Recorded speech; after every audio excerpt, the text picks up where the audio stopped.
Hello students, कैसे हैं? मैं अंकित गोयल।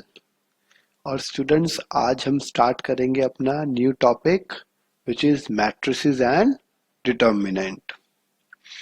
देखिए स्टूडेंट्स, ये एक ऐसा टॉपिक है जो हम सभी ने, स्पेशली जिनके पास मैथ्स थी ट्वेल्थ में, उन्होंने ये टॉपिक किया है। और ये टॉपिक सभी को बहुत इजी लगता है, एटलीस्ट उन बच्चों को जिनके पास मैथ्स थी। बट कोई दिक्कत नहीं है, अगर किसी बच्चे के पास ट्वेल्थ में मैथ्स नहीं थी, मोस्टली मुझे पता है जो बीकॉम प्रोग्राम के स्टूडेंट्स होते हैं उनके पास ट्वेल्थ में मैथ्स नहीं होती। बट आपके पास चाहे ट्वेल्थ में मैथ्स हो या ना हो, हमने स्टार्ट बिल्कुल स्टार्टिंग से ही करना है। तो चलिए स्टार्ट करते हैं अपना मैट्रिसेस एंड डिटर्मिनेंट, और देखेंगे उसके बाद अपने कुछ कॉन्सेप्ट्स को। तो चलिए मैं आपको स्टार्ट करता हूं अपना मैट्रिसेस एंड डिटर्मिनेंट। देखिए, हमारा चैप्टर नेम है मैट्रिसेस एंड डिटर्मिनेंट।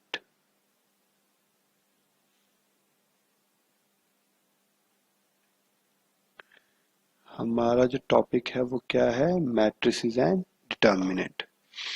स्टूडेंट्स, एक चीज को थोड़ा सा ध्यान से समझना, स्पेशली बीइंग अ टीचर, तो मैं जरूर चाहूंगा कि आपको मैट्रिसेस और डिटर्मिनेंट में डिफरेंसेस का पता हो।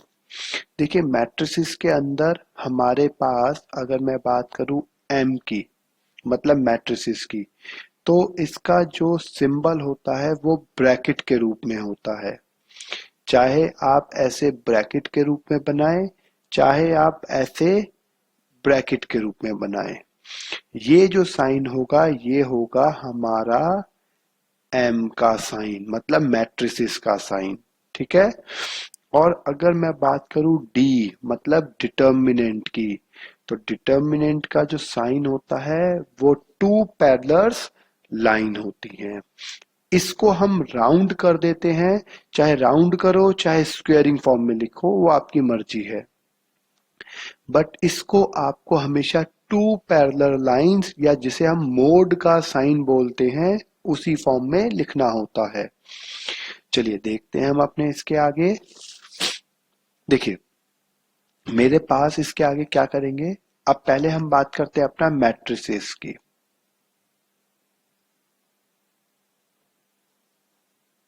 मैट्रिसेस मैट्रिसेस के अंदर मेरे पास, सपोज करते हैं, एक फंक्शन है विच इज ए। ये क्वेश्चन के रूप में लिख रहा हूं। मेरे पास एक ए फंक्शन है 2 3 4 5, और एक बी फंक्शन है 3 4 9 3। ये दो फंक्शन है। मैं आपको सिखाऊंगा दो फंक्शंस को पहले सॉल्व करना। लेकिन सॉल्व करेंगे किस वे में? क्योंकि मेरे पास सॉल्व करने के बहुत सारे वे हैं। प्लस भी हो सकता है, मल्टीप्लाई भी हो सकता है, माइनस भी हो सकता है, डिवाइड भी हो सकता है। तो हमारे पास बहुत सारे अलग अलग वे हैं। लेकिन उसको करने से पहले मैं आपको इसके बारे में थोड़ा सा बता देता हूं। देखिए, ये जो मैंने मार्क किया है, इसको हम बोलते हैं, याद रखना, इसको हम बोलते हैं अपना रो। ठीक है, जो मैंने मार्क किया है। और अगर मैं बात करूंगा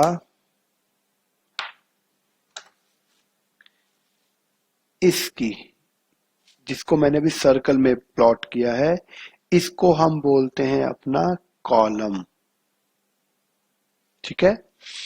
अगर हम ऐसी बात करें तो रो, ऐसे बात करें तो कॉलम। यहाँ पर कितनी रो हो गई? एक ये, एक ये। पहले हमेशा रो रीड की जाती है और फिर हमेशा कॉलम रीड किया जाता है। Column number 1, column number 2। तो ये हो गया इंटू 2। इसका मतलब हो गया ये मैट्रिसेस जो है वो 2 इंटू 2 का है। क्लियर हो गया है? चलिए इसके आगे चलते हैं। अब मैं बात करता हूं अगर ए प्लस बी मैट्रिसेस की मुझे फर्स्ट पॉइंट पर निकालना है ए प्लस बी, सेकेंड पॉइंट पर निकालना है ए माइनस बी। पहले हम ए प्लस बी और ए माइनस बी को सॉल्व करना सीखेंगे। कैसे सीखेंगे? देखिए मैं बात करता हूं ए प्लस बी की, जो फर्स्ट पॉइंट है। हम अपना ए प्लस बी सीख रहे हैं, तो कैसे सीखेंगे? फंक्शन ए क्या है मेरे पास, मतलब मैट्रिसेस ए क्या है, 2 3 4 5, और प्लस फंक्शन बी क्या है, अगर मैं बी की बात करूं तो ये वाला है 3 4 9 3। मुझे करना है ए प्लस बी, तो ए प्लस बी के लिए क्या होगा, फर्स्ट फंक्शन में इस फर्स्ट फंक्शन को ऐड कर देते हैं, मतलब 2 प्लस 3, और सेकंड में सेकंड को 3 प्लस 4। ऐसे ही यहां पर देखेंगे हम 4 प्लस 9 और 5 प्लस 3। फर्स्ट में फर्स्ट, सेकंड में सेकंड, फिर थर्ड में थर्ड एंड फोर्थ में फोर्थ। आप ऐड कर देंगे, जो भी आपका आंसर आएगा वो आपका आंसर हो जाएगा। क्या हो गया? ये आ गया आपके पास 5 7 13 एंड 8, ये आपका आंसर आ गया। क्लियर हो गया है? अब इसके आगे देखते हैं हम अपना। मैंने बोला है आप किसी भी फंक्शन को इस टाइप से सॉल्व कर सकते हैं। अगर मैं इसी का सेकंड पॉइंट की बात करूं तो वो मेरे पास क्या था, ए माइनस बी। तो पहले मैं ए माइनस बी के मैट्रिसेस को बना लेता हूं। देखिए मेरे पास वैल्यू क्या है, हम वैल्यू देख लेते हैं। मेरे पास जो वैल्यू थी वो किस चीज की थी, यहाँ पे अगर हम देखेंगे 2 3 4 5, तो हम लिख लेंगे अपनी वैल्यूज को यहाँ पर 2 3 4 5, और दूसरी वैल्यू है मेरे पास, वो क्या है 3 4 9 3, 3 4 9 3, ये है 3 4 9 3, ये वैल्यू है। अब हम क्या करते हैं, एज पर रूल वही सेम, फर्स्ट में से फर्स्ट को minus, 2 minus 3, 3 minus 4, 4 minus 9 and 5 minus 3। First में से फर्स्ट को माइनस किया, सेकंड में से सेकंड को, थर्ड में से थर्ड को, फोर्थ में से फोर्थ को। अब क्या करेंगे इसके आगे, 2 माइनस 3 का मतलब हो गया -1, अगेन -1, -5 और 2, ये आंसर आ गया। देखिए ए प्लस बी और A minus B is very very very simple. अब हम इसके आगे चलते हैं, जो हमारा अब टॉपिक स्टार्ट हो रहा है विच इज मल्टीप्लिकेशन। बहुत सारे बच्चे मल्टीप्लिकेशन को भूल भी गए होंगे, तो वो सीख लेंगे। और जिन बच्चों के पास 12th में मैथ्स नहीं थी, वो बच्चे अब इसको बहुत ध्यान से समझेंगे। मैं एक काम करता हूं, इसी क्वेश्चन से मैं ए को मल्टीप्लाई बी करना सिखा देता हूं। तो आप ध्यान से देखिए, मेरे पास फंक्शन है 2 3 4 5, और सेकंड फंक्शन है 3 4 9 3, ये फंक्शन है। अब हम क्या करते हैं इसके लिए, ध्यान से देखिए। एक रूल होता है मेरे पास, रूल क्या है जरा उसको देखेंगे पहले हम। हमें इस टाइप से चलना होता है अपने मल्टीप्लिकेशन को करने के लिए। इन एरो का मतलब क्या है, देखिए मल्टीप्लाई हमारी कब होती है, जब हमारे पास जितनी रो में नंबर्स होते हैं, जैसे 1 और 2, उतने ही नंबर हमारे कॉलम में भी होते हैं, 1 और 2, तभी हमारी मल्टीप्लिकेशन मानी जाएगी, या तभी हमारी मल्टीप्लिकेशन हो सकती है। जितनी रो में डिजिट्स हैं उतने ही कॉलम में डिजिट्स होना जरूरी है। अब हम करेंगे क्या, जरा ध्यान से समझेंगे जो मैं लिख रहा हूं।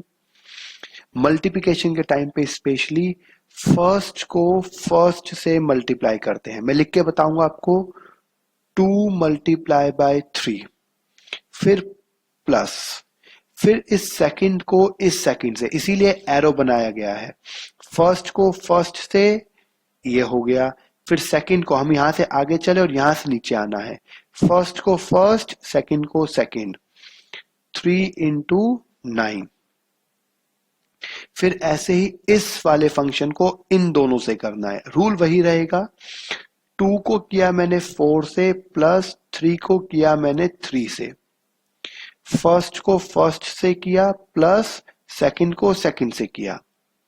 ऐसे ही अब नीचे वाला का करेंगे तो क्या होगा, अब इन दोनों को पहले इन दोनों से, फिर इन दोनों को इन दोनों से।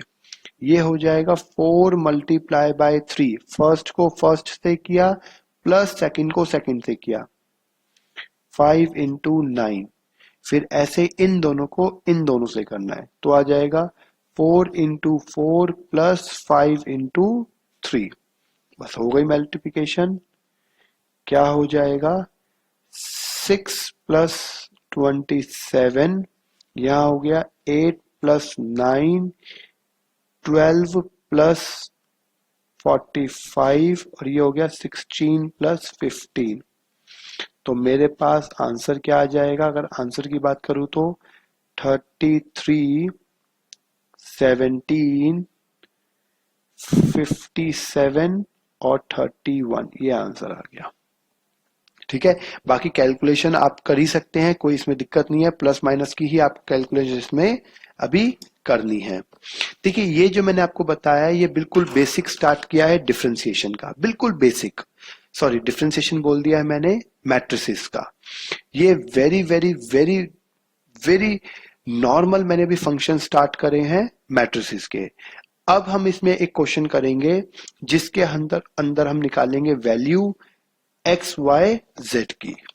देखिए कैसे करेंगे अब हम वो क्वेश्चन, मैं आपको क्वेश्चन दिखा देता हूं पहले, आपको कैसे क्वेश्चंस करने होते हैं। देखिए, एक क्वेश्चन मैं आपको दिखा रहा हूं, या क्वेश्चन मैं लिख ही देता हूं। मेरे पास क्वेश्चन है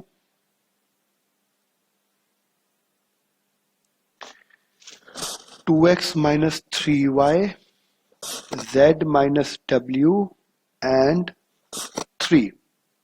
सेकंड है 1x plus 4y और 3z plus 4w। ठीक है, ये मेरे पास क्वेश्चन है। इज इक्वल टू क्या दे रखा है, ये 1 minus 2 and 3, 5, 6 और 29। ये मेरा क्वेश्चन है, ध्यान से समझेंगे हम इसे। क्या करेंगे अब हम, ये मेरे पास फंक्शन जो दे रखा है 2x minus 3y, ये एक फंक्शन है। 1 2 3 4 5 6, यहां पर भी 1 2 3 4 5 6, ये मेरे पास गिवन है। जब हमारे को बिल्कुल इक्वल इक्वल दे रखा हो तो हम बिना सोचे समझे कंपेयरिंग कर सकते हैं। कंपेयरिंग का क्या मतलब है, देखिए कंपेयरिंग का मतलब है फर्स्ट फंक्शन को फर्स्ट से कंपेयर करना होता है सेकंड को सेकंड से। समझ में आ गया, इस फिफ्थ वाले को इस फिफ्थ वाले से, इस सिक्स्थ वाले को सिक्स्थ वाले से। अब देखिए, ये है एक्स वाई का फंक्शन, ये है एक्स वाई का फंक्शन। हम क्या करते हैं, हम लिख लेते हैं यहां पर 2x minus 3y is equal to, क्योंकि ये फर्स्ट फंक्शन है तो फर्स्ट वाले की इक्वल, विच इज 1। और यहां पर क्या है, x plus 4y is equal to 6, ये फंक्शन है। अब मुझे क्या करना है, इन दोनों की वैल्यूज को सिंप्लीफाई करना है। इन दोनों की वैल्यू को क्या करना है, सिंप्लीफाई। सिंप्लीफाई कैसे करेंगे वो देखना है मुझे। ये मेरी फर्स्ट इक्वेशन है, ये मेरी सेकंड इक्वेशन है। इसको सिंप्लीफाई करने का तरीका हम देख लेते हैं। अगर मैं इस फंक्शन को पूरे को 2 से मल्टीप्लाई कर दूं, 2 से क्यों, क्योंकि ऊपर 2 है, तो ये भी 2x, ये भी 2x, 2x से 2x कट जाएगा तो सिंप्लीफाई हो जाएगा। लिख लेते हैं 2x, यहां देखेंगे 2x minus 3y is equal to 1, और नीचे वाले को करेंगे तो 2x माइनस का, इसको इससे क्या, इसको इससे करेंगे तो प्लस का 8y इज इक्वल टू, ये आ गया 12। ये भी प्लस, ये भी प्लस, ये भी प्लस, तो हम सबके साइन चेंज कर देते हैं। ये कट गया तो क्या आ गया, माइनस का 3y माइनस का 8y, तो माइनस का 11y is equal to 1 minus 12 minus का 11। तो क्या आ जाएगा, माइनस का 11y is equal to minus का 11, तो y की वैल्यू आ गई 1। क्लियर हो गया। अब हम क्या करेंगे, अपने इस y की वैल्यू को पुट कर देते हैं फर्स्ट फंक्शन में। अब हम कर देंगे put the value of y in first equation. मैं फर्स्ट इक्वेशन में y की वैल्यू को पुट कर देता हूं। पहले मैं एक बार देख लेता हूं मेरे पास फर्स्ट इक्वेशन है क्या।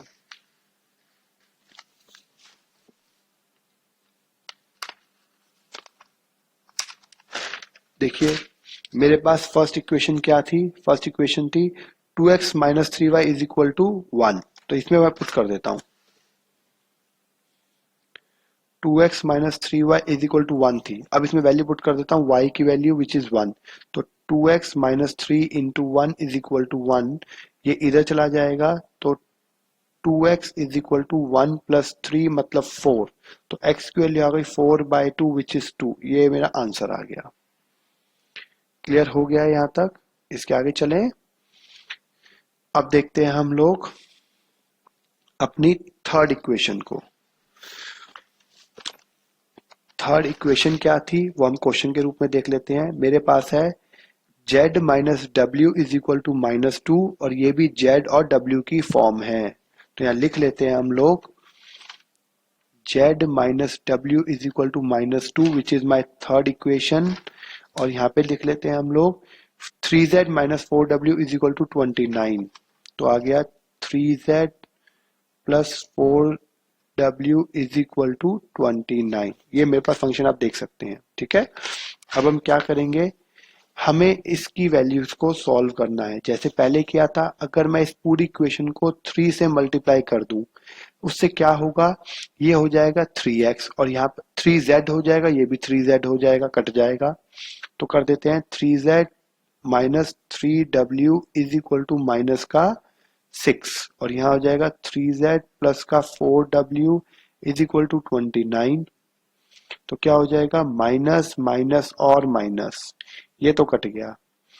यहाँ आ गया माइनस का 3w, ये आ गया माइनस का 4w, तो माइनस का 7w इज इक्वल टू ये भी माइनस ये भी माइनस, माइनस का 35। तो w की वैल्यू आ गई 35/7, वो भी माइनस से माइनस कट गया तो कट के आ गया 5। ये w की वैल्यू आ गई। अब मेरे पास इसकी वैल्यू को पुट इन थर्ड इक्वेशन कर देता हूं। तो क्या हो जाएगा थर्ड इक्वेशन में करेंगे तो विच इज ये थर्ड इक्वेशन। तो z minus 5 is equal to minus 2, ये उधर चला जाएगा तो z इज इक्वल टू कितना हो जाएगा, माइनस 2 प्लस का 5 विच इज 3। ये आंसर आ गया। तो अगर मैं आंसर लिखूं यहां पर x y w और z का, तो कितना कितना हो गया, x की वैल्यू आई है मेरे पास 2, y की 1, w की 5 और z की 3। ये आंसर हो गया। क्लियर हो गया। ये एक कॉन्सेप्ट था बच्चों हमारे पास जिसके अंदर हम लोग x y z और w की वैल्यू निकाल रहे थे। देखिए ये सब मैंने अभी आपको जो बताया ये very basic difference, very basic हमारा मैट्रिसेस है।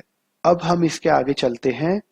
अब इसके आगे हम क्या करेंगे, अब इसके आगे हम शुरू करेंगे अपना डिटर्मिनेंट वाला पोर्शन और मैं आपको डिटर्मिनेंट एक नए तरीके से निकालना भी सिखाऊंगा। बहुत सारे बच्चों को ये तरीका गारंटेड नहीं आता होगा, चाहे उन्होंने 12th में मैथ्स ही क्यों ना करी हो। बहुत सिंपल और बहुत अच्छे तरीके से हम उसको सीखेंगे। ठीक है, पहले हम देखते हैं अपना नॉर्मल कॉन्सेप्ट। अब हम बात करते हैं डिटर्मिनेंट की। देखिए ये हम कर रहे हैं डिटर्मिनेंट।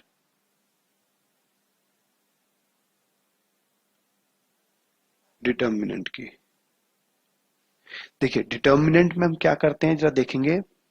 मैंने बताया इसका सिंबल होता है ये, ठीक है, टू पैरेलल लाइंस या फिर मॉड का सिंबल। सबसे बेसिक क्वेश्चन है मेरे पास, अगर d इज इक्वल टू अगर मेरे पास हो, क्या d है मेरे पास 3579, अगर ये मेरे पास एक क्वेश्चन हो तो क्या होगा।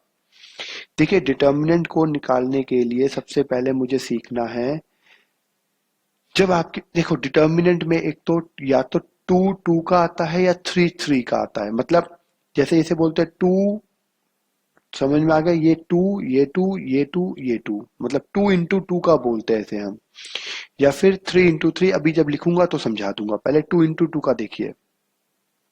डिटर्मिनेंट में हम क्या करते हैं, इसको इससे मल्टीप्लाई करते हैं, तो हम इसको लिख लेते हैं ऐसे करके, हमने इसकी मल्टीप्लाई इससे करनी है और फिर माइनस इसकी मल्टीप्लाई इससे करनी है, ठीक है। ये डॉट में डाल दिया इसीलिए मैंने। हम क्या करेंगे, इसको इससे किया तो ये हो गया 3 × 9 माइनस इसको इससे किया 7 × 5, कितना हो गया 27 माइनस 35 विच इज -8। हम इसको लिखते हैं नॉट इक्वल टू 0 और एग्जिस्ट। याद रखना ये जो आपका आंसर आता है ये 0 नहीं आना चाहिए, चाहे पॉजिटिव आए या नेगेटिव आए। अगर 0 आ गया तो नॉट एग्जिस्ट, बात खत्म, आपको उसके आगे कुछ नहीं कर सकते। आपके पेपर में जो आता है वो जनरली 0 नहीं आएगा कभी भी, ठीक है, क्योंकि हमारे को इसके आगे भी बहुत कुछ करना होता है। तो अभी के लिए हम आपको यहीं तक बता रहे हैं कि हमारे पास जो डिटर्मिनेंट होगा वो क्या होगा, नॉट इक्वल टू 0, ठीक है। अब एक दो पॉइंट और देखते हैं इसी के ऊपर, जैसे d है मेरे पास -3, 5, 7 और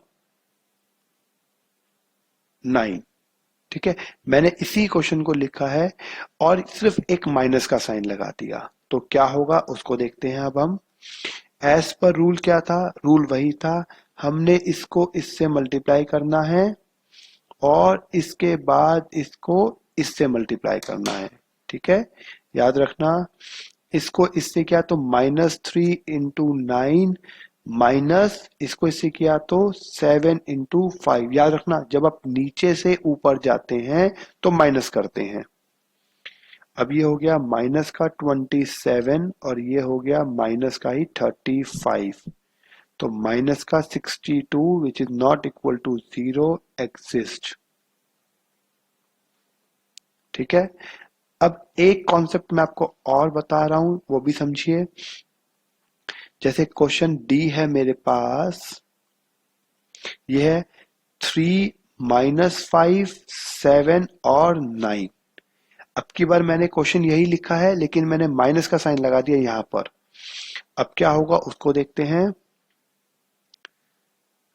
एज पर रूल इसको इससे किया, अब तो आपको समझ में आ ही गया है, और इसको इससे किया तो क्या आ जाएगा, इसको इससे करूंगा तो 3 × 9 माइनस ब्रैकेट स्टार्ट, क्योंकि यहां पर भी एक माइनस है, तो ये कितना हो जाएगा 7 इंटू में -5 और लॉन्ग ब्रैकेट क्लोज, क्योंकि इसको इससे किया है तो आ गया 27 माइनस -35, माइनस से माइनस कट गया तो इस बार आ गया 27 + 35 which is 62, not equal to 0 और एग्जिस्ट हम लोग लिखते ही हैं अगर 0 नहीं आता तो।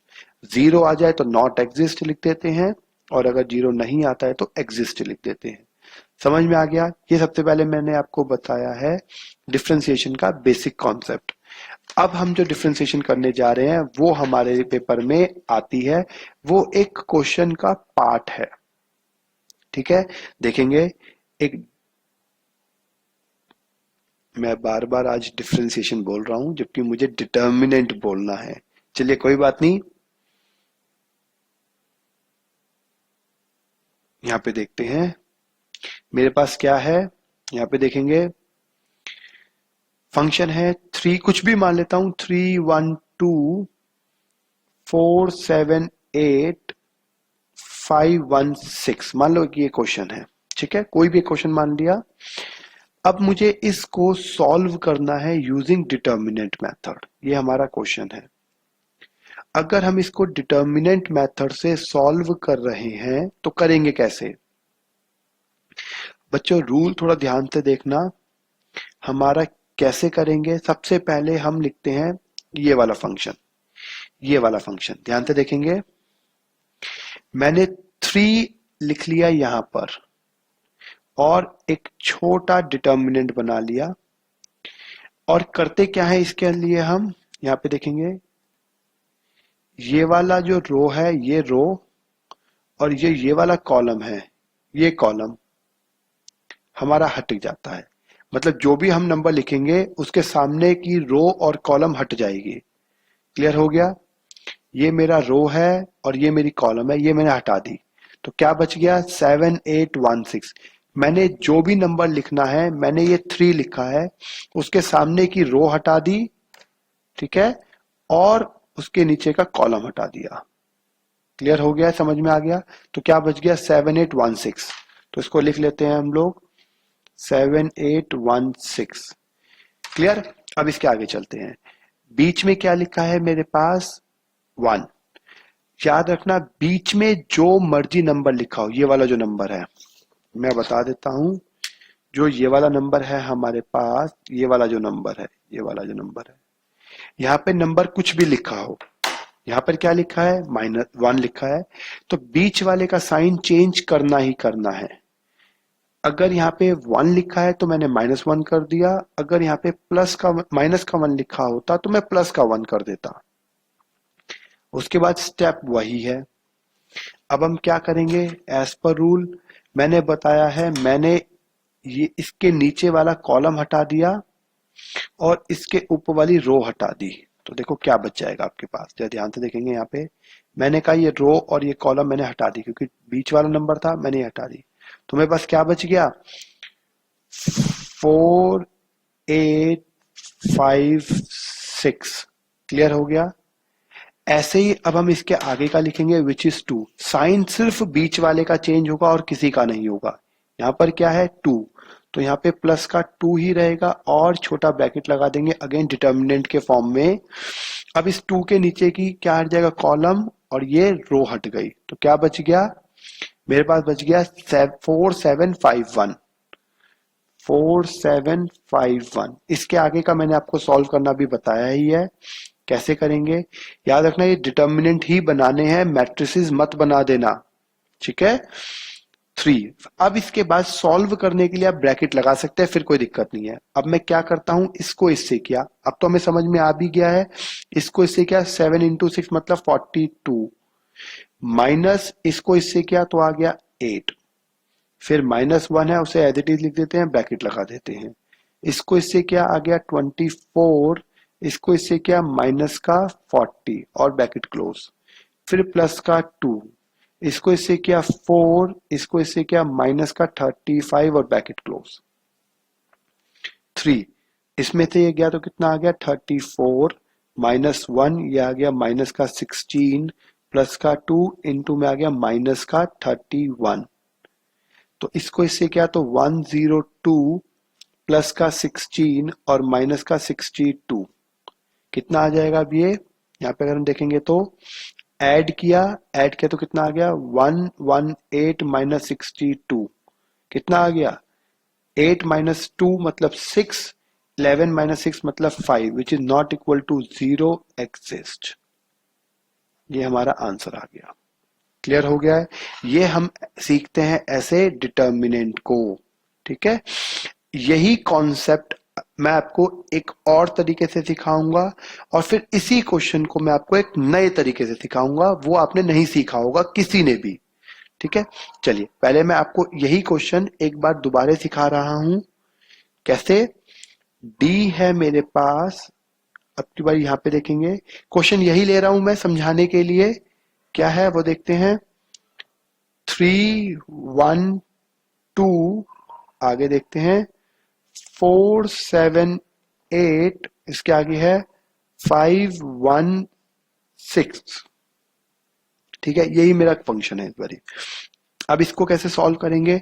देखिए पहले वाले को मैंने बताया था इसको ऐसे, और अब मैं आपको इसको बता रहा हूं ऐसे। बात एक ही है, कॉन्सेप्ट एक ही है। पहले वाले में मैंने बीच वाला आया था 1, कॉन्सेप्ट सब कुछ सेम रहेगा, और यहां पर बीच में आ गया है 4। तो अब की बारी जो मैं नेगेटिव साइन लगाऊंगा वो किसके आगे लगाऊंगा? 4 के आगे, क्योंकि ये सारे के सारे फंक्शन मेरा पॉजिटिव है तो मुझे नेगेटिव लगाना पड़ेगा। अगर ये नेगेटिव होता तो मैं क्या लगा देता? प्लस। चलिए लिखते हैं अब 3। रूल वही है, आपने 3 लिखा, छोटा ब्रैकेट लगाया, इसके सामने की रो और कॉलम हटा दिया। देखो ये रो गई, ये कॉलम गया, तो 7 8 1 6 बच गया। 7 8 1 6। फिर बीच वाले का साइन चेंज, मतलब -4, और ये यहाँ पे मैंने लगा दिया। अब इसके सामने की ये कॉलम गया और ये रो गई, तो 1 2 1 6 बच गया। 1 2 1 6। उसके बाद लास्ट में है 5, तो प्लस का 5 लगाया और एक ब्रैकेट लगा दिया। इस बार ये मेरे रो गई, ये मेरा कॉलम गया, तो क्या बच गया? 1 2 7 8। 1 2 7 8। ठीक है, अब क्या करेंगे वो देखते हैं। 3, रूल वही है। इसके बाद इसको इससे क्या? 42 माइनस का 8, इसको इससे क्या? इसको इससे क्या? माइनस का 4, इसको इससे क्या? 6, इसको इससे क्या? माइनस का 2, प्लस का 5, इसको इससे क्या? 8, इसको इससे क्या? माइनस का 14। अब क्या हो जाएगा? 3 इंटू 34, माइनस का 4 इंटू में 4, और प्लस का 5 इंटू में माइनस का 6। कितना आ गया? 102 माइनस का 16 और माइनस का 30। कितना हो जाएगा? 102 माइनस का 46, तो बच गया 56 बच गया, which is not equal to 0 exist. मैंने आपको यही बताना था कि आप चाहे इस तरीके से निकालो चाहे इस तरीके से निकालो, आपका जो आंसर आना है वो दोनों ही केसेस में सेम आना है। चाहे आप क्वेश्चन को रो के कॉलम से, रो से सॉल्व करो चाहे कॉलम से, एक तो सेम आना है। अब देखिए जो मैं आपको बोल रहा हूं नया तरीका सिखाने के लिए, अब उसको समझते हैं एक बार। बड़ा सिंपल सा तरीका है वैसे तो वो, एक बार हमें नंबर का पता होना जरूरी है। नंबर क्या है? नंबर हमें लिखने पड़ेंगे एक बार। वो था 312 312 478 478, और यहां पर है 516। ये मेरा क्वेश्चन है, ठीक है। मुझे इसका निकालना है डिटर्मिनेंट, इसका डिटर्मिनेंट निकालना है। अब देखिए, अब जो मैं नया रूल सिखा रहा हूं आपको, इसको हम बोलते हैं सरस रूल। इसको हम बोलते हैं सरस रूल। देखिए ये आपको पेपर में भी नहीं करना। पेपर में आपको करने का जो कॉन्सेप्ट है वो आपका यही है, क्योंकि बहुत सारे लोगों को ये सरस रूल के बारे में पता ही नहीं है। ठीक है, आपको पेपर में यही कॉन्सेप्ट करना है, मैं आपको फिर बता दूं, लेकिन ये आपको चेक करने का एक तरीका है। कई बच्चे डिटर्मिनेंट को गलत निकाल देते हैं, या कई बच्चे कंफ्यूज रहते हैं कि यार मेरा डिटर्मिनेंट सही है या गलत है। तो ये एक वे बता रहा हूं मैं आपको, जिससे आप चेक कर सकते हैं कि आप जो कर रहे हैं वो सही कर रहे हैं या गलत कर रहे हैं। और ये कब करेंगे? जब हमारे पास टाइम होगा। तो हमारे पास टाइम तो होता ही है। चलिए देखते हैं हम इस क्वेश्चन को कैसे करेंगे। मेरे पास है, देखिए पहले ये 3 के 3 कॉलम रिपीट हमें लिख लो, एज इट इज लिख लो, थोड़ा खुले खुले में, ध्यान से देखना। 3 4 5 1 7 1 2 8 6, ये मैंने लिख लिए हैं। इसके बाद क्या करते हैं, इस रूल सरस रूल के लिए इसे लिखते हैं हम लोग सरस रूल, SURRAS।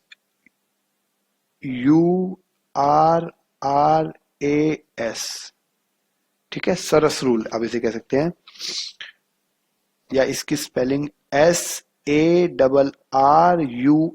इन दोनों में से आई थिंक स्पेलिंग होती है, चलिए आपको कोई बात नहीं, हमें उससे फर्क नहीं पड़ता। सरस रूल वैसे शायद ये होता है, ये हमारा सरस रूल होता है। ठीक है, चलिए आगे देखते हैं हमारे पास।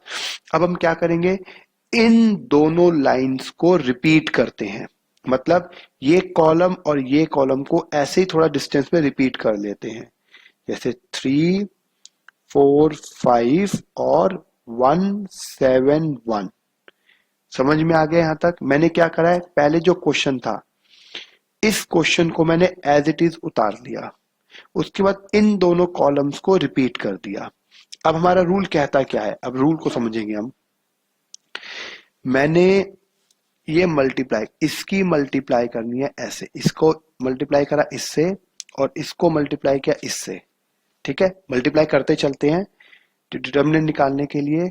इसको इससे किया, कितना आ गया 21, 21 को 6 से किया तो 21 इंटू 6 कितना होता है 126 और प्लस, फिर हमने इसको इससे किया और इसको इससे किया तो कितना आ जाएगा प्लस का 40, फिर मैंने इसको इससे किया और इसको इससे किया तो कितना आ जाएगा प्लस का 8। क्लियर हो गया? इसके बाद फिर हमने करना होता है माइनस, और इसको इससे किया और इसको इससे किया, कितना आ गया 35 इंटू 2 70, तो ये माइनस कर दिया 70, फिर माइनस, फिर इसको इससे किया और इसको इससे किया तो कितना आ गया 24, फिर माइनस, फिर इसको इससे किया और इसको इससे किया तो अगेन आ गया 24, कितना हो जाएगा, ये हमारे पास कैलकुलेटर है ही, कैलकुलेट कर लो इसे। ये है मेरे पास, अगर मैं बात करूंगा 126 प्लस 40 प्लस 8 माइनस कर दूंगा 70 माइनस कर दूंगा 24 माइनस कर दूंगा 24, कितना आ गया 56 आ गया। तो ये आंसर आ गया मेरे पास कितना 56, which is not equal to 0 और एग्जिस्ट। इसे हम कहते हैं सरसूल। ये बड़ा सिंपल सा होता है, बहुत सिंपल सा, 1 मिनट भी नहीं लगती इस क्वेश्चन को करने के लिए। ठीक है, ये सब चेक करने का एक तरीका बताया है। देखिए जो हमने पहले किया था, जो हमने यहां पर किया था, इसका भी 56 आया था, इसका भी 56 आया है और इसका भी 56 आया है। देखिए आएगा तो 56 ही, क्योंकि है तो अल्टीमेटली सभी डिटर्मिनेंट। तो ये डिटर्मिनेंट को एक तरीका है सिर्फ उसको सॉल्व करने का। चलिए अब मैं आपको कराने जा रहा हूं इसके आगे का concept, which is very very very important. और जो मैंने ये कराया है, मतलब डिटर्मिनेंट कराया है, वो हमारे पेपर में आता ही आता है। अब हम करेंगे इसके आगे अपना नया टॉपिक, जिसके अंदर हम सीखेंगे अब कोफैक्टर्स निकालना। और देखिए बच्चों, बहुत सारे बच्चों की जो गलती होती है ना इस चैप्टर में, वो सिर्फ और सिर्फ कोफैक्टर में ज्यादा होती है। क्योंकि कोफैक्टर निकालने में हम लोग अपनी कैलकुलेशन की बहुत मिस्टेक कर जाते हैं। तो कोफैक्टर निकालना पहले सीखना है हमारे को, ठीक है। और कोफैक्टर की जरूरत कहां पड़ती है, जब हम निकालते हैं ए इनवर्स। ठीक है, अब ये ए इनवर्स क्या होता है वो मैं आपको बता देता हूं। अभी तक देखो मैंने सीखा है ए प्लस बी, फिर सीखा मैंने ए माइनस बी, फिर सीखा मैंने ए मल्टीप्लाई बाय बी, लेकिन मैंने डिवाइड कहां सीखा? तो जो डिवाइडिंग प्रोसेस होता है उसको हम बोलते हैं इनवर्स। मैं आपको लिख के भी बताऊंगा ये चीज। जो हमारा डिवाइडिंग प्रोसेस होता है उसको हम बोलते हैं अपना इनवर्स। ठीक है, तो चलिए अब हम इसके आगे चलते हैं अपने इनवर्स की तरफ। तो पहले मैं आपको सिखा रहा हूं इनवर्स के बारे में। देखिए मेरे पास, अब हम बात करते हैं इनवर्स का। मेरे पास एक बिल्कुल छोटा सा क्वेश्चन है। ए एक फंक्शन है, फंक्शन क्या है वो, मेरे पास एक फंक्शन है, फंक्शन है, मान लेता हूं, अभी मैं इसको पहले लिखता हूं मैट्रिसेस की फॉर्म में। लिख लेते हैं 3 4 1 2 लिख लेता हूं, चलो 3 4 1 2, ये एक फंक्शन है। मुझे इस फंक्शन का निकालना है, ये क्वेश्चन लिख रहे हैं अभी हम, फाइंड ए इनवर्स। देखिए ए इनवर्स हमारे पेपर में आता है और आता है, याद रखना। लेकिन ये आएगा एप्लीकेशन की फॉर्म में, लेकिन आपने बेसिक यहीं से सीखना है, और एप्लीकेशन में तो इसे सिर्फ अप्लाई कर देते हैं हम। तो देखेंगे ये वेरी वेरी वेरी इंपॉर्टेंट सिखा रहा हूं बच्चों मैं आपको। ठीक है, चाहे ऑनर्स हो चाहे प्रोग्राम हो, सभी के लिए वेरी वेरी इंपॉर्टेंट है। चलिए आगे देखते हैं अब इसे हम। अब ए इनवर्स का पहले फॉर्मूला होता क्या है? ए इनवर्स होता है एडजॉइंट ऑफ ए अपॉन में ए डिटर्मिनेंट। डिटर्मिनेंट मैंने आपको निकालना सिखा दिया है। अब हमारे को बात करेंगे एडजॉइंट की। तो ये एडजॉइंट क्या आ गया अब हमारे पास? एडजॉइंट ऑफ ए का मतलब होता है कोफैक्टर्स का ट्रांसपोज। अब ये ट्रांसपोज क्या होता है, ये जब मैं आपको लिख के कराऊंगा तभी समझ में आएगा। ठीक है, चलिए अब हम सबसे पहले कोई भी क्वेश्चन अगर आपके पास है, जैसे ये क्वेश्चन है और आपको डिटर्मिनेंट निकालना है, तो सबसे पहले आपको डिटर्मिनेंट ही निकालना चाहिए।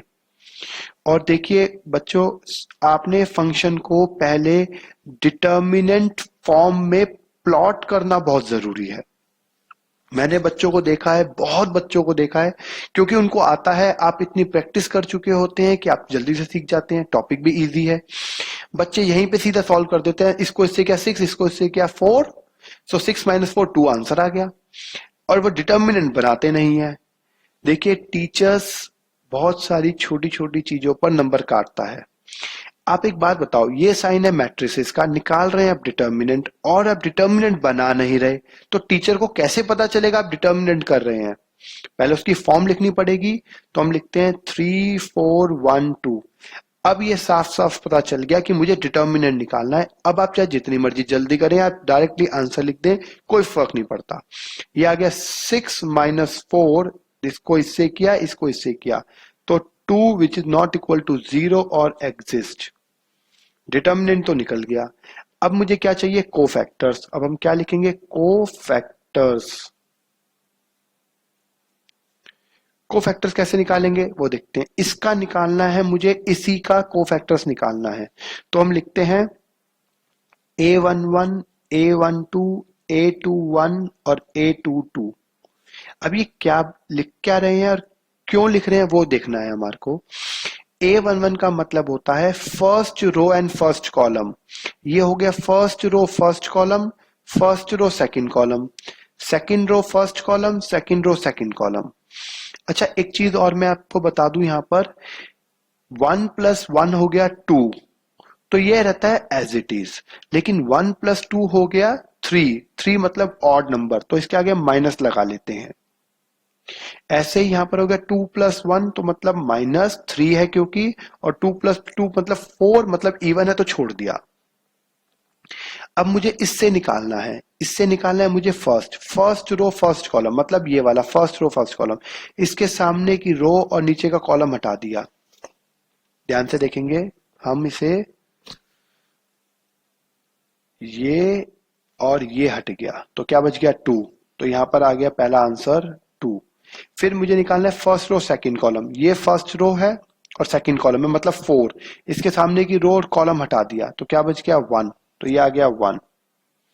फिर मेरे पास है सेकंड रो, ये सेकंड रो फर्स्ट कॉलम, ये 1 वाली लाइन मैंने हटा दी, तो ये हट गया और ये हट गया, तो क्या बच गया 4, तो ये आ गया 4। एंड लास्ट 2 × 2 का मतलब last second row second column, 2 वाला कॉलम और 2 वाली रो मैंने हटा दी, तो क्या बच गया 3, तो यहां पर आ गया 3। इजी सा था कोफैक्टर्स। अब हमें क्या करना है, यहां पर मुझे चाहिए, यहां पर कोफैक्टर्स को पहले हम बना लेते हैं एक मैट्रिसेस की फॉर्म में। वो हो जाएगा 2 - 1 -4 और 3। अब क्या हो जाएगा ध्यान से देखेंगे, मुझे चाहिए लेकिन एडजॉइंट ऑफ ए, क्योंकि मेरा मोटिव था एडजॉइंट ऑफ ए निकालने का। ये रहा एडजॉइंट ऑफ ए। अब वो क्या होता है? कोफैक्टर्स का ट्रांसपोज।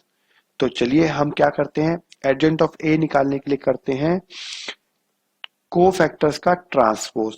2 - 1 -4 3 का ट्रांसपोज।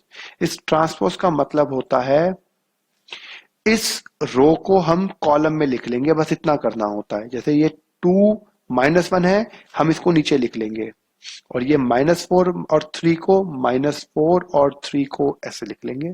मतलब फर्स्ट रो को फर्स्ट कॉलम बना दिया, सेकंड रो को सेकंड कॉलम बना दिया, ये कोफैक्टर बन गया। मुझे चाहिए था ए इनवर्स, वो हो जाएगा एडजॉइंट ऑफ ए अपॉन में ए डिटर्मिनेंट। अब डिटर्मिनेंट की वैल्यू कितनी निकली है मेरे पास 2, तो ये आ गया 1/2 और ये मेरे पास आंसर आ गया ये वाला। 2 - 4 - 1 और 3, और ये आंसर है। आपने यहीं पे छोड़ देना, डिवाइड करने की अभी जरूरत नहीं है, पहला बेसिक सीख रहे हैं तो उसमें अभी हम इतना ही सीखते हैं। क्लियर हो गया है? ये हमारे पास था ए इनवर्स का टॉपिक। क्लियर हो गया? ये था हमारे पास ए इनवर्स का टॉपिक। अब हम इसका लास्ट और फाइनल 3 into 3 वाला टॉपिक सीखेंगे। वो समझना, अगर आपने कोई समझ में आ गया तो इसका मतलब आपको बेसिक जो डिटर्मिनेंट और मैट्रिसेस है ये आपको समझ में आ जाएगा। ठीक है, अब हमारे पास मान लो एक क्वेश्चन है, मैं आपको एक क्वेश्चन लिख के बता रहा हूं। मेरे पास एक ए फंक्शन है, एक ए फंक्शन है, ए फंक्शन है, मान लो मेरे पास कोई भी, इस बारी हम बना रहे हैं 3 का, मान लो वो है 2 3 4 7 1 2 3 5 4 लिख लेते हैं। ये क्वेश्चन है, मुझे क्या चाहिए? Find A inverse. अब मुझे इसका ए इनवर्स निकालना है। अब इसका ए इनवर्स निकालने के लिए क्या करते हैं, ध्यान से समझेंगे। सबसे पहले ए का डिटर्मिनेंट निकालते हैं, क्योंकि मैंने अभी आपको बता दिया है। यहां पर मैं फिर लिख देता हूं फॉर्मूला। ए इनवर्स होता है मेरे पास एडजॉइंट ऑफ ए अपॉन में ए determinant, adjoint of A upon में ए डिटर्मिनेंट।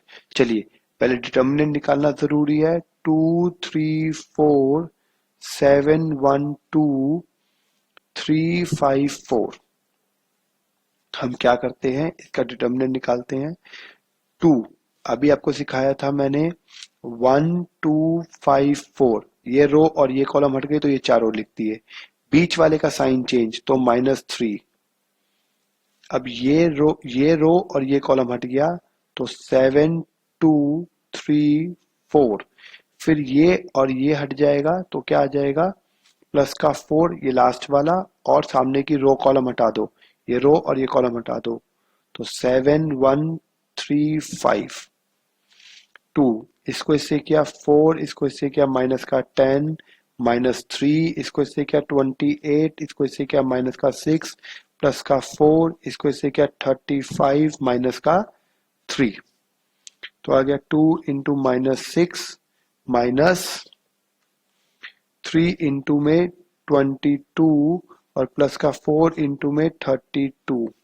कितना आ जाएगा, माइनस का 12, माइनस का 66 और प्लस का 128।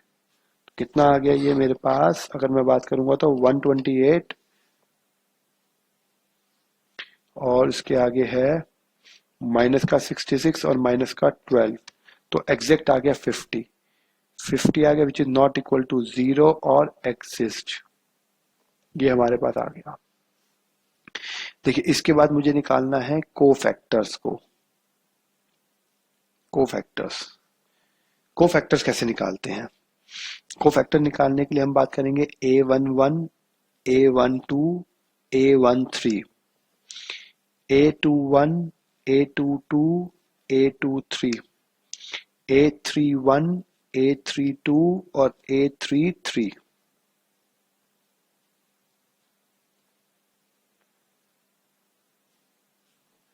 ठीक है,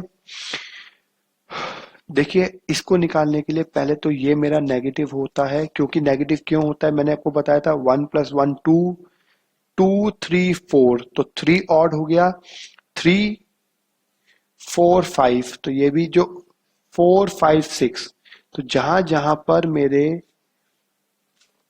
ऑड आएंगे वहां वहां पर मेरे नेगेटिव लग जाएंगे। तो बीच वाले चारों के चारों क्या होते हैं, ऑड होते हैं।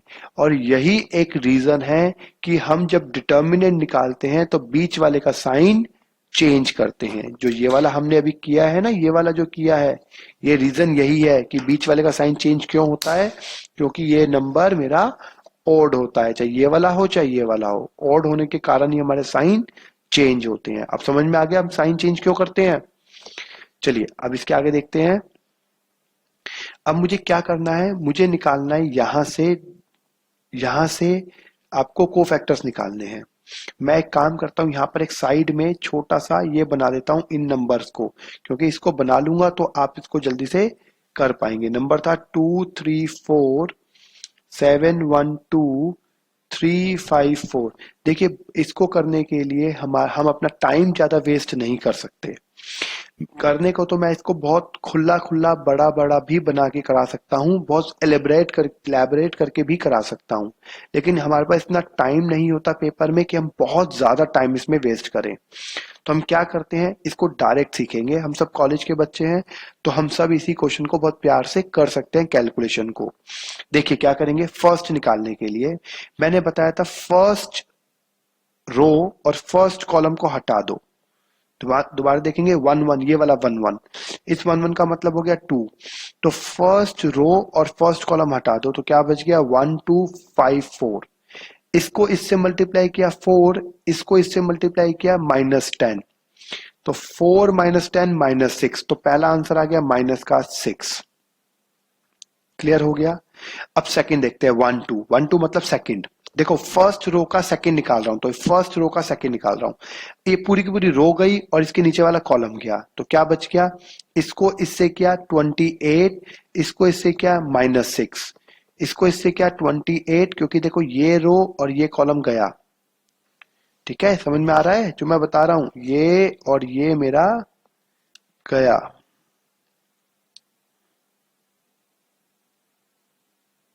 तो क्या बच गया, देखेंगे अगर हम, तो ये ऐसे गया। ठीक है, तो बच गया 7 2 3 4। तो 7 को 4 से मल्टीप्लाई किया 28, और 3 को 2 से किया तो 6। 28 -6, क्योंकि नीचे से ऊपर जाता है तो माइनस करते हैं, तो 28 -6 मतलब 22। तो यहां पे हम लिख लेंगे इसे क्या, 22। क्लियर हो गया।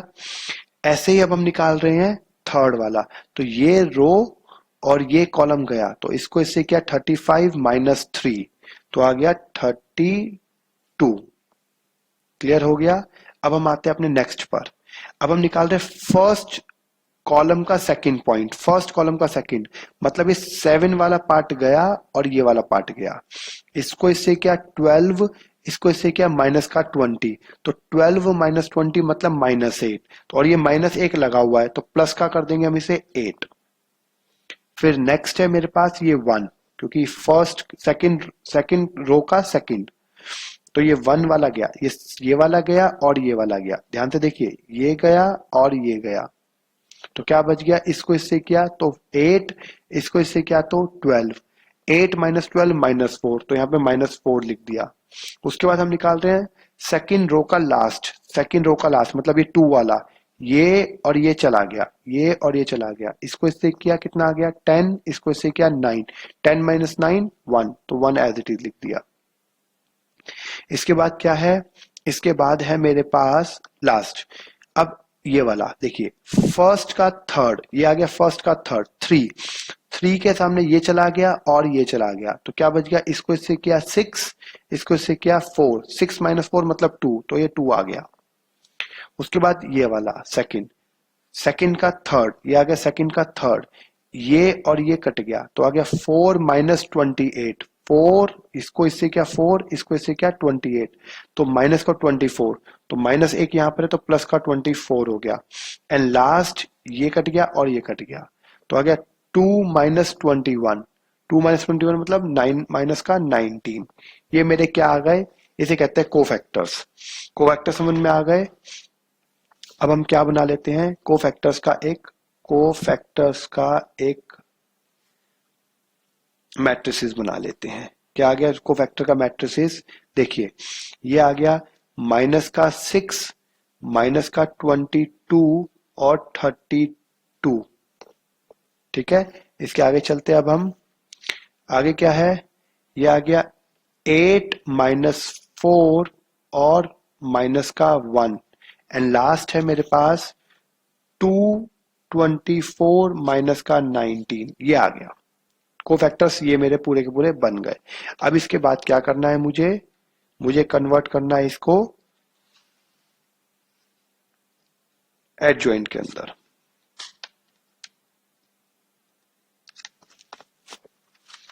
मुझे कन्वर्ट करना है इसको किस चीज में, एडजॉइंट। मैंने आपको बताया था एडजॉइंट का मतलब होता है कोफैक्टर्स का ट्रांसपोज, कोफैक्टर का ट्रांसपोज। डायरेक्टली मैं इसको चाहे लिख सकता हूं, चाहे पे मैं आपको लिख के बता देता हूं। मेरा जो आंसर आया था वो क्या आया था, हम लिख लेते हैं -6 -22 32, -6 -22 -32, तो उसके बाद है 8 -4 -1, 8 -4 -1, और उसके बाद है 224 और -19, 224 और माइनस का 19, और मुझे इसका ट्रांसपोज करना है किस चीज के लिए, एडजॉइंट के लिए। ठीक है, अब हम क्या करते हैं इसके बाद, मैंने आपको बताया था सिर्फ रो को कॉलम में लिखना होता है। इस रो को कॉलम में लिख दो, तो -6 -22 और 32, फिर ऐसे सेकंड को 8 -4 -1, और ऐसे थर्ड को 224 और माइनस का 19। क्लियर हो गया, ये आ गया क्या मेरे पास, एडजॉइंट आ गया। लेकिन मुझे क्या निकालना है, मुझे निकालना है A inverse which is adjoint of A upon में ए डिटर्मिनेंट। और हमने क्या निकाला है, ए डिटर्मिनेंट की वैल्यू 50 थी, और आपने क्या करना है, इसकी वैल्यू को एज इट इज कॉपी कर देना है। -6 -22 32, 8 -4 -1, 224 और माइनस का 19, और ये आंसर आ गया। ठीक है, देखिए स्टूडेंट्स, मैंने आज आपको मैट्रिसेस एंड डिटर्मिनेंट का बेसिक जो हमारा कॉन्सेप्ट है, जिसके अंदर प्लस माइनस और मल्टीप्लाई एंड डिवाइड, इस ए इनवर्स को हम डिवाइड कहते हैं, हमने ये कर लिया है। और अब हम नेक्स्ट क्लास में करेंगे application of matrices and determinant. और याद रखना, आपके पेपर में इसकी एप्लीकेशंस ही आती हैं, लेकिन वो तभी होंगी जब आपको ये कॉन्सेप्ट्स आएंगे। तो जब तक आप इसे नहीं करेंगे, आप इसका मैट्रिसेस एंड डिटर्मिनेंट की एप्लीकेशन को नहीं कर सकते। तो चलिए मिलते हैं नेक्स्ट क्लास में, और नेक्स्ट क्लास में हम करेंगे इसकी एप्लीकेशंस।